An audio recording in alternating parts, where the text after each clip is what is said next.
Hey, this is Zandy from Black Crown Initiate, and you're tuning in to the Progcast.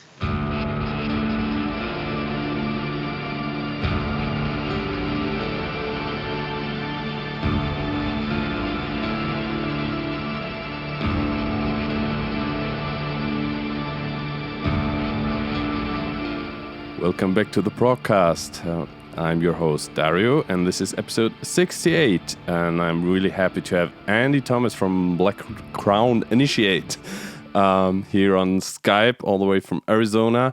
How are you doing, man? Great to have you on the show. I'm doing good, man. I wish I could have been episode 69, though. That was the lads of Exist Immortal. I already recorded that one a couple of days ago. They had the luck to have this special number. Unlucky number.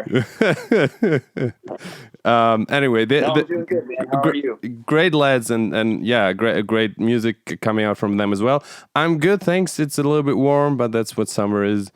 It's summer, and most of us are probably at home and not at summer festivals because what's going on in the world, you all know. Black Crown Initiate just dropped their new album Violent Portraits of Doomed Escaped last Friday through Century Media, and we're gonna talk about all this because it's a monster album and I want to know all about it. But before we do that, we like to start our show with a little section that we like to call What's in Your Walkman, where we ask our guests what they are listening to currently, like some of their, what they're spinning in their playlists, in their daily playlists these days. Some song recommendations. Sure. I kind of go between like the stuff that I always listen to and, trying to check out some new stuff. Lately I've been listening to And Justice for All by Metallica. It's a new album. You might have heard of it. I listen to Sigur always. The new Acacia Strain album's really heavy. I discovered a band called Vola recently that I enjoy. They're from Denmark, I think. That's correct. We already had them on the show as well. That's a very good band. Yeah, they have finished their new album, and my Progspace colleague Rune had the pleasure or the opportunity to have an advanced pre-listen, and he said it's gonna be dope. So I can't wait to hear their new stuff because they were some of the more progressive stuff, like really progressive. They were trying new things and incorporating electronics and poppy melodies and whatnot with all those polyrhythmic sugar riffing still going on and stuff. So dope band. What's your favorite track? Which album have you been listening to? The new? In Mazes. Yeah. I heard what's the newest one? Not In Mazes. The one after that. Applause from a different crowd. From a distant crowd. From a distant crowd. That's the first one I heard, and I heard the first song I ever heard from them was Whaler.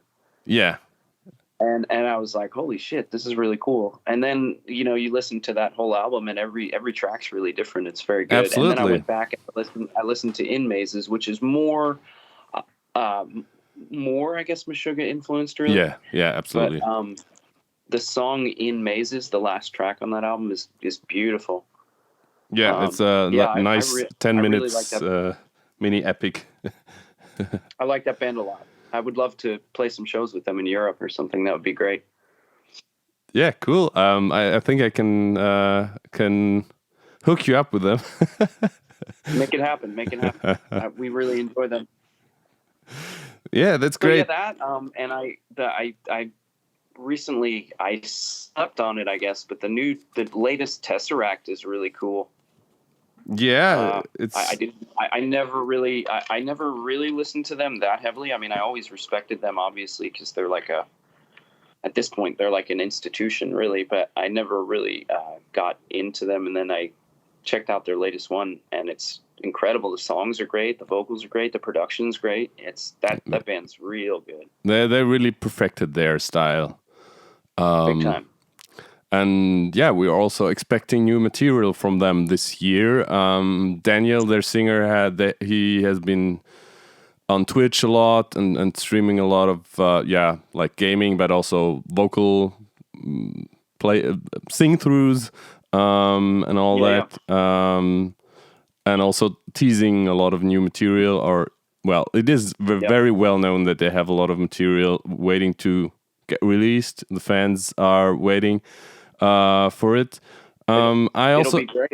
Yeah, I'm pretty sure it's gonna be. There's gonna be a lot of cool stuff coming out this year still. Even though the first half of the year was amazing already, totally ridiculous. We made a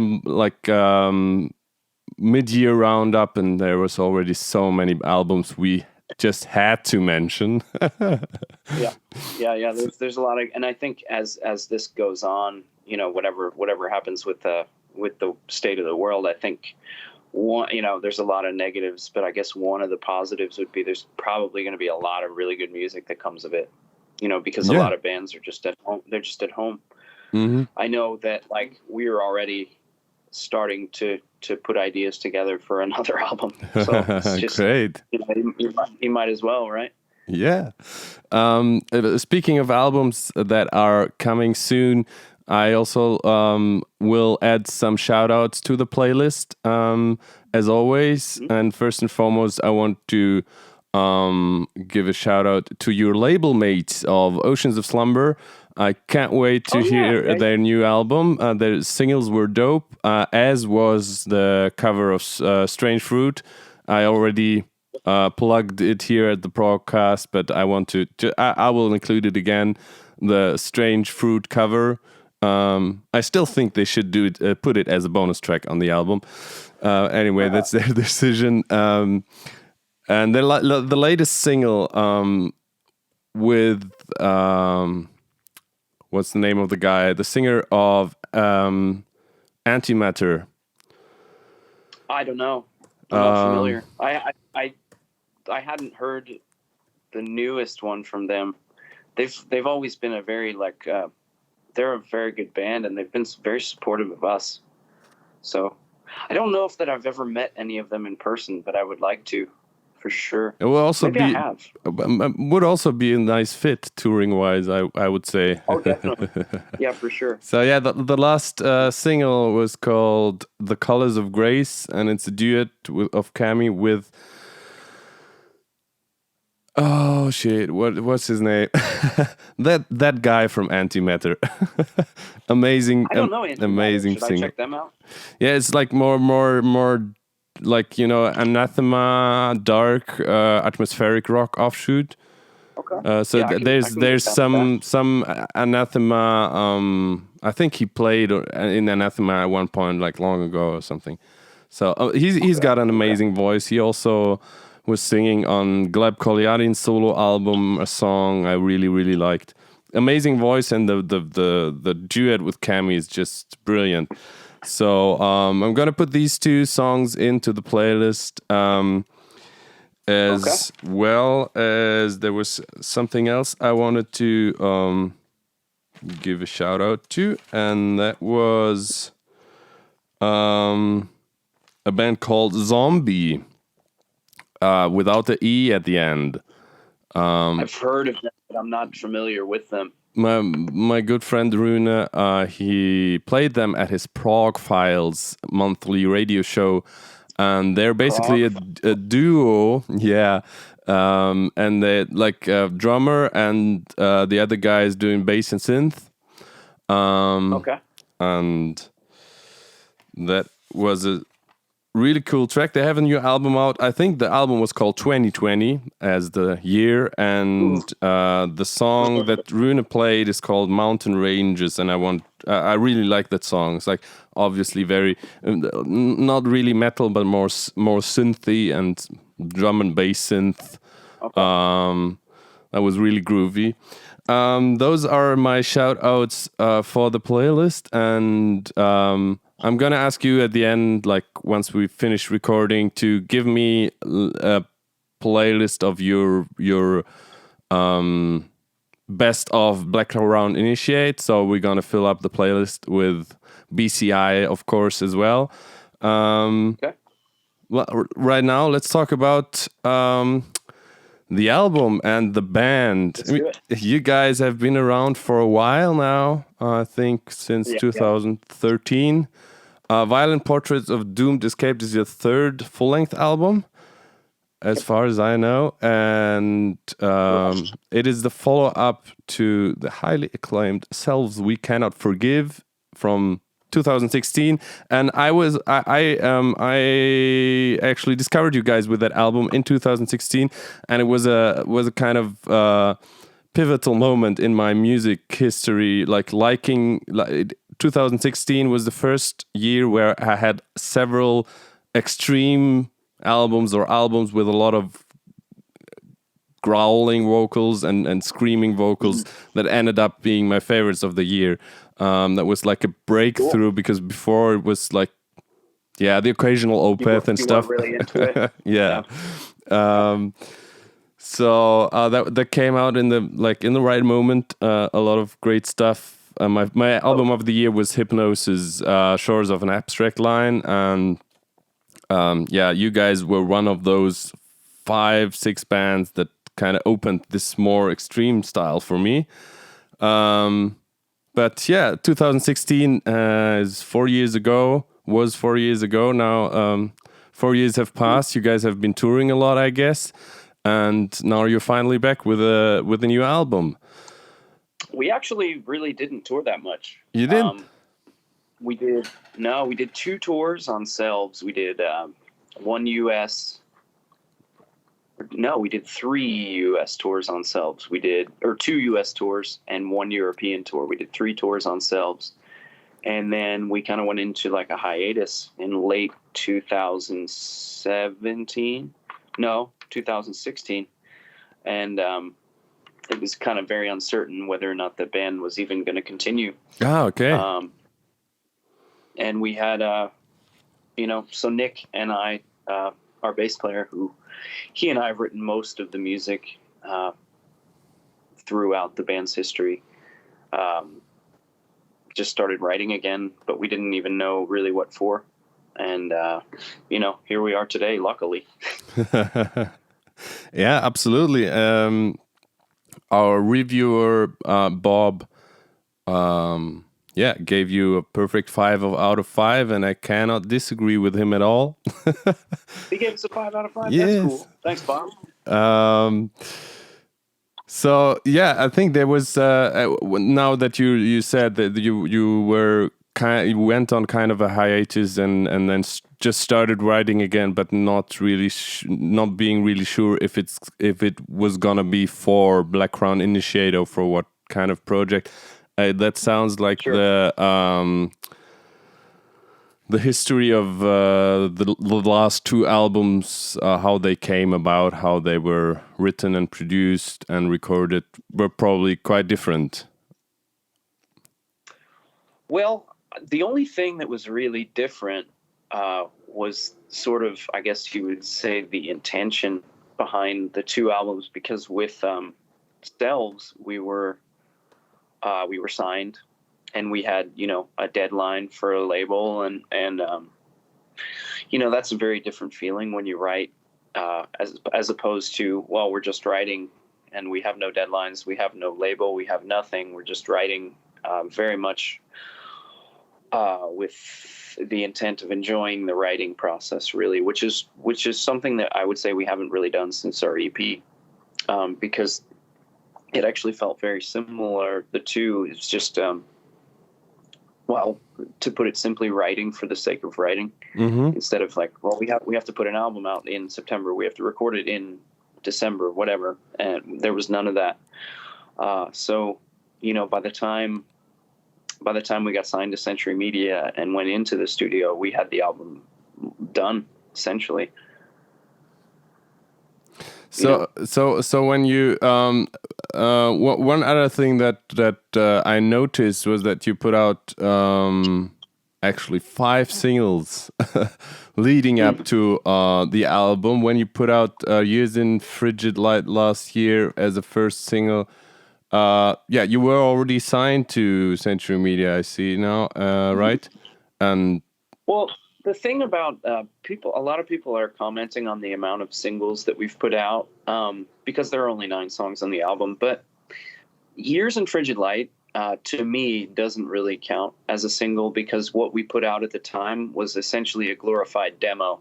Okay. And we re-recorded it and restructured it for the album. After playing it live for a little while and realizing that arrangement-wise, certain things worked and didn't work and whatever. But the reason we put that track out was to have something to promote when we went to Europe with Rivers of Nile. Yeah. But it really, to me, like I said, it really doesn't count because if you listen back to that, which I'm not even sure it's still on the internet, I hope it's not, but I haven't looked. It's nothing like the album version, and it is a demo. So, I think if you listen to it on our album, you're getting effectively a new song, and I would encourage people to think of it that way. People, I don't know. I think in my eyes, we only really put out 4 singles, but talking about the release politics of these days are like heavily talked about in the music scene, for sure. with the consumers or music listeners having this new way of listening, not the album attention span, and also with Spotify and the streaming services, people expect you to put out music more consistently rather than a huge full-length concept album every 5 years or so. So where the single releases, whether you're a band decision or did the label handle all of that? I mean, the cool thing about Century Media is they really, I know it's like cliche to kiss your label's ass, but I mean, Century Media, they've really done good by us in that they're a good group of people and they're dedicated and they believe in us. And the reason I say that is because they've allowed us to make choices as a band. And they haven't really gotten in our way. Well, they haven't gotten in our way at all. They've only helped. And, I've been involved in situations before where you kind of get told what to do, and if you don't like it, that's just tough shit. But in a very circular way, to answer your question, Century Media, they very much allowed us to pick the singles. We're going to put singles out. We need to put singles out, but they allowed us to dictate the direction of that. Mm-hmm. That brings us to the songs itself. There's a great variety of things on the album, and to quote our reviewer Bob as well, there's every time you listen to it, it's you can discover something else. The first thing when you look at the track list is what is obvious, that there's 2 songs that are called Son of War or Son of War. Right. Is there any theme going on in the album, thematically, or is it just a coincidence, or how did this come about? No, it's definitely not coincidence. As far as lyrical concepts go, I kind of prefer not to really discuss them too deeply. I'd prefer people kind of make their own, interpretations of it, and if it helps them, or they like it or they don't like it or whatever, it's fine. But I guess I would say that those 2 songs are sort of representative of the microcosmic and macrocosmic consequences of people not wanting to be held accountable for themselves. Mm-hmm. And what happens to the individual and what happens to the world. And those two songs sort of represent that for me. All right. If that makes sense. Yeah, it does. So you said before that you and your bass player Nick are mostly the driving force behind the composing the music. You guys also write the lyrics, or new album. I write the lyrics. I write 100% of the lyrics, but musically on the album, Ethan helped too with some tracks. Ethan's an incredible songwriter too. Yeah, but the lyrics are all me for sure. All right, and would you consider yourself a vocalist or a guitarist first, or a composer? Guitarist for sure. I definitely. I've been playing guitar since. I mean, I should be better when I say this, but I've been playing guitar since I was 9 years old. I'm 30. I'll be 34 in like a week.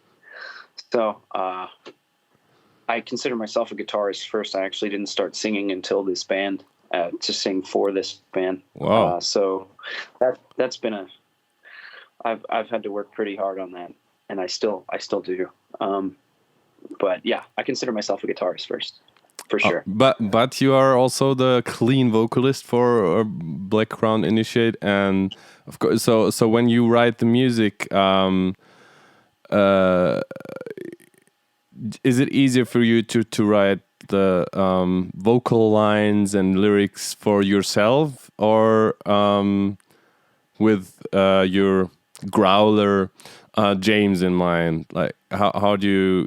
Is it different to write for clean vocals and with growls, like heavier passages or something like that? Not really. For me, at least. I mean, I can't really speak for how other people do it, but for me, vocals, which is, I guess, interesting when I say that I'm a guitarist first, but vocals, patterns and melodies and lyrics and stuff, that comes ridiculously easy to me. And I'm not really sure why that is, but it's like, I think I wrote the vocals, like all of them, and the melodies and the lyrics 2 years in Frigid Light. I think that took me like 20 minutes.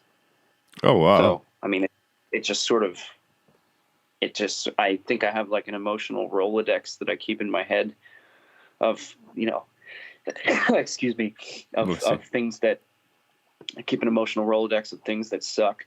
And then I, write about it, and it just kind of comes out, but that part is very easy for me.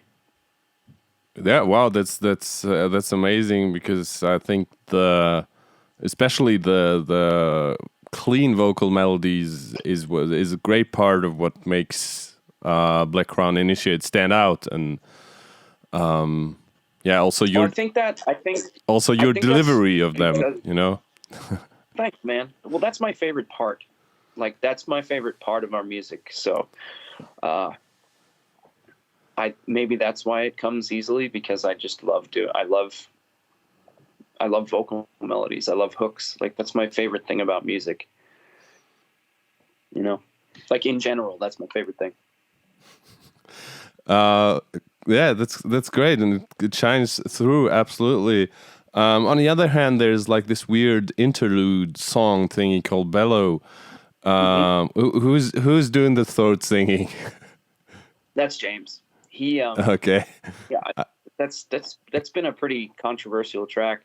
I kind of expected it to be James. Sure. Yeah. Well, I don't have like a tuba for a voice. But yeah, he figured out how to like do the throat singing where you get the multiple tones, but he can do it while he screams, which is pretty. I thought it was crazy the first time I heard it. So I thought, man, let's put that on the album. It's cool. It sounds evil and dark, and the album is evil and dark. So, Let's Perfect put that fit. on there. And, you see a lot of people review it, and they're like, "Well, why would you put a song with screaming on there? Or, I wouldn't have done that." And it's like, well, you can go make your own album then. That's fine. You don't have to put it on there. Absolutely. Listening to the album through the album from the very beginning, the first song is, of course, it's aptly titled "Invitation," and towards the end of that, there's a little acoustic passage that, like on the acoustic guitar passage, that kind of the only part of the album where it's like, okay, this is a little snippet that sounds exactly like Opeth. Opeth. Yeah, I know. Actually, Ethan McKenna wrote and performed that part, and obviously for a band like us, Opeth is, for me, that's like intrinsically in my DNA. Like Opeth is, I've seen Opeth, 20 times. I don't know. Every time they've come to the States since 2001, I've seen Opeth. When Blackwater Park came out, I bought it the day it came out, and I think I listened to it exclusively for about a year. I didn't listen to anything else. Wow, that's dedication. I couldn't believe I couldn't believe that you could make music like that. Yeah. So for me, that band is like one of my biggest influences for sure. And I'm not the only one in our band that feels that way. And when that part kind of came about, to me, it felt like a tribute to them in a way, and I'm okay with that, But yeah, it's totally, like when you hear, you're like, yeah, that sounds like Opeth for sure. Yeah. Yeah, but on the other hand, but they're the kings. They're the kings of what we do. Of course, they're the forefathers of the whole genre. Nobody can deny that. But on the other hand, I wanted with like highlighting this little part. I actually wanted to highlight the opposite, that like the rest of the album sounds just like Black Crown Initiate and nothing else. So, well, that's good. And I think it's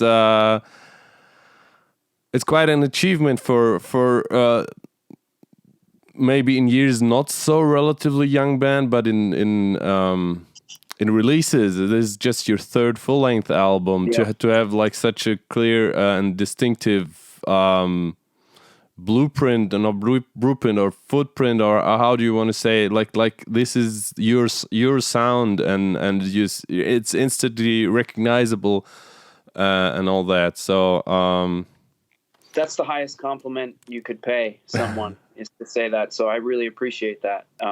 It's hard because I'm such a part of it. It's hard for me to step outside of it and really understand what that means. Like when I hear our band, it's obviously it's very different when I hear our band as to when like a listener hears our band, because I've had my head up its ass for 5 years,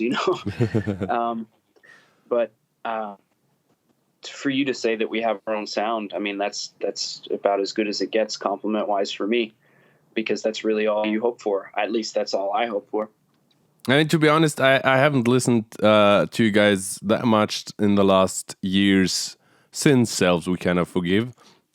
Sure. And I mean, it was cool to see you guys when you did the Europe tour last fall with Rivers of Nihil.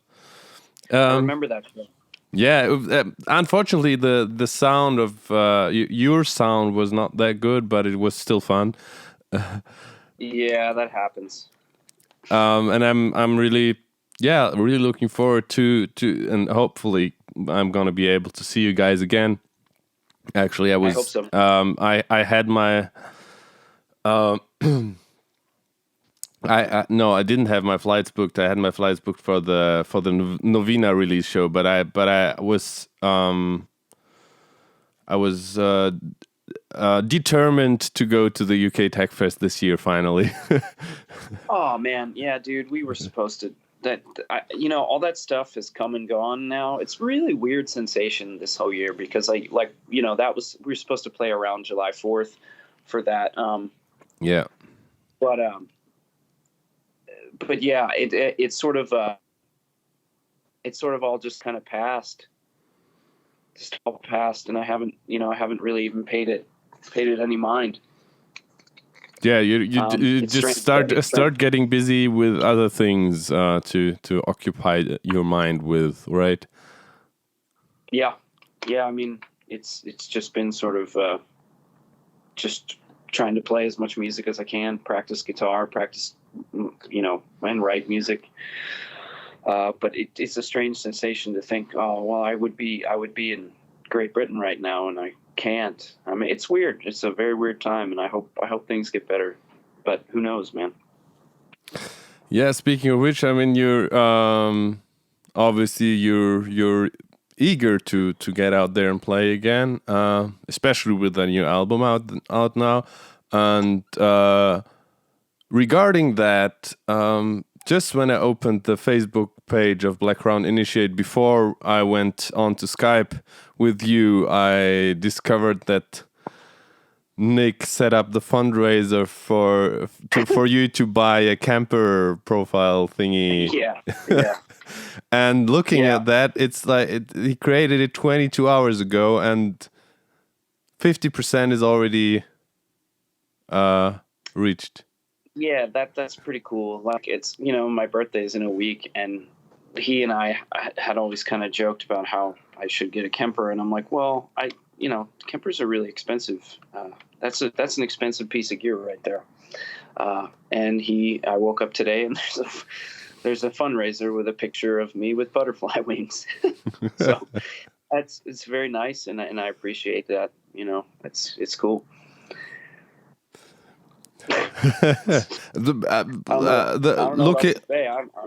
Looking at it, how it's has been going for the last 22 hours, I'm sure you guys, the goal will be met in time for your birthday. I guess so. I'll get a Kemper for sure. I would definitely put it to good use, especially if we ever play live again. Fingers crossed. But now that I'm looking at these pages again, like your Metal Archives page and the Facebook page or the fundraiser page, I see again, and you already mentioned that Nick Miller is the live bass player, but you also have the other Nick. Who is also the bass player, but he's the one you write the music with, right? Correct. So, he lives in Pennsylvania. Nick Miller lives in Canada. Ah, okay. Well, so that's a bit complicated. What's the situation there? How did this happen? That you have a bass Nick who is writing and recording the music to you, and there's another bass Nick who's going live on tour with you. Well, essentially, the band was started in Pennsylvania, which is where I grew up. That's where I'm from. So Nick, Ethan, although Ethan wasn't in the band at that time, Ethan, Nick, and I were all from Reading, Pennsylvania. So when Nick and I started the band, it was very much like an East Coast type thing. James and Jesse, our old drummer, they both lived in Delaware. So we were all within an hour and a half of each other. Mm-hmm. Our first guitar player, Rick, he lived in Reading for a while, and then he moved to New Jersey. So still, we were all within an hour and a half of each other. But, as we got older and as life changed, James moved to Indiana. I moved to Arizona. We got Ethan in the band. Gabe Sieber, the guy who drummed on our new album, lives in California. Nick Miller lives in Ottawa. So we're just all over the place, which makes rehearsals quite difficult. We don't have any. What we do is, if we when we go on tour, we get together for a week or two beforehand and just rehearse. But I mean, we all rehearse this stuff at home. So. All right, just. I was a bit confused with the with the Nicks who are playing bass in this band. Just tried to clear that up. Yeah, I mean, I'm super excited that you guys finally have this new album out, because it's a killer album, and I'm sure it's gonna end up very high in lots of end of the year lists. And I hope so, man. I've said this before, that even though this year is so strange and weird with what's going on in the world, in like various different there's not only one thing that's kind of going weird right now in the world. No. That's what I'm trying to say, but there's still the music that keeps us going, and there's been so many great releases this year already. Violent Portraits of Doomed Escape included. It's a mouthful. It is, but it's a cool title. I mean, I think I would have gone with it as well. Even though I have to look it up every time I want to say it, and I have to make sure I don't trip over any word. That's what it's a verbal landmine. Yeah. Great, man. I think I can speak for a lot of fans out there that we are all dying to see bands live again, and I mean, having seen you guys live last year, I know what you guys are putting up for a show there, and I would absolutely love to see the killer new songs performed live as well. I can speak for every band out there too, and just say that we're dying to get out there and play, so, hopefully, we just got to keep taking care of each other and hope for the best, man. It's really all I don't know, it all feels so huge. That's a great final statement. That's also what I always say at the end of our show. I would say fingers crossed we see each other next year, UK Tech Fest latest. Let's do it. I would love it. All right, great. Thanks for being on the show. All the best to you. Of course, bro.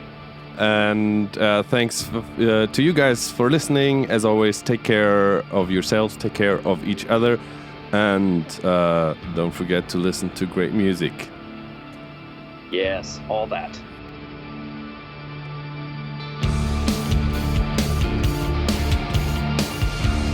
The Progcast is a production of Stuus Media and is recorded at the Moonbase Studios in Munich. It is produced by Randy M. Salo, Janine Stengel-Lewis, Blake Lewis, Kai Metzner, and Dario Albrecht. Our theme music is by This Is Not an Elephant.